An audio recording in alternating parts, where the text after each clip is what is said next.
after a surprisingly trouble-free drive up to Silverstone, where the van behaved and no wheels fell off the trailer. Bright and early Saturday morning, and we're ready for scrutineering.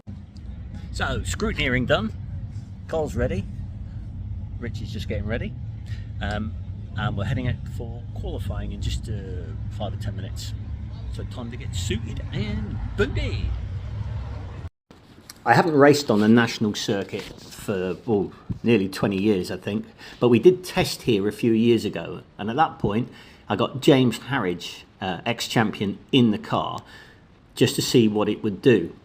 He only did a few laps before unfortunately we spun a bearing, but the comparison time is his time from then. So it's interesting to see a number of things. Firstly, I'm a lot slower. I brake early for every corner and don't take as much speed through. However, it would appear the engine is slightly better because on the straights I'm actually clawing back a little bit of the time from James, and a very inexpert analysis shows that he would have been around about 0.3 quicker. So that would have put him the car on the front row of the grid. So I'm getting less and less excuses to use. This was my quickest lap chasing Ben Cressy, which in the end put me, I think, 13th on the grid for both races. This is me getting it a little bit wrong on the exit of Brooklands a few laps before. Not quite sure why I spun. Didn't feel like I ought to have, but I did. Anyway, kept it going and carried on. Okay, quali done and 13th on the grid for both races. It's so long since we've been here, I don't know how it feels compared to the last time. 2 laps in the 108s, chasing Ben Cressy. Apart from that, I was in the 109s or slower because I had a spin. But 13th, won the leading Class B cars a long way in front, but I'm just going to try and finish and we'll see what happens. The car felt fine on the green flag lap, but as you can hear, approaching my grid slot for the start, the engine started to die, and eventually that was it, nothing. That led to me being pushed off the circuit and unfortunately missing the race. I don't know what to say.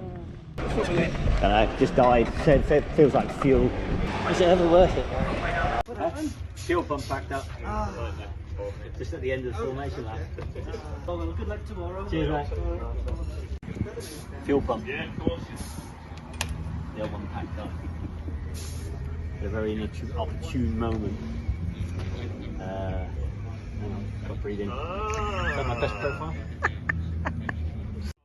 Thankfully, Phil Foster of Bears had a second-hand pump that he lent me, and a couple of hours fiddling around because it's quite a difficult, awkward job to do, and I had the pump replaced and the car up and running and ready to go for the race on Sunday. Give us a thumbs up.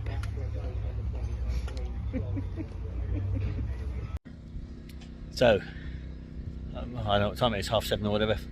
New fuel pump put on, and it works. So, fingers crossed for tomorrow. I'll keep you posted. Bye. Okay, so Sunday morning, and I'm in the paddock. After yesterday's disappointment when the fuel pump packed up at the end of the green flag lap and I got pushed off the circuit before the race started, I'm hoping for something better today. Replacement fuel pump fitted, and I've gone through the car, and fingers crossed I'll have a good race. Wish me luck. I did make an okay start, but then coming into Copse for the first time I was pretty tentative and lost a couple of places.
the end of the first lap, I was leading a group of cars chasing the pack in front.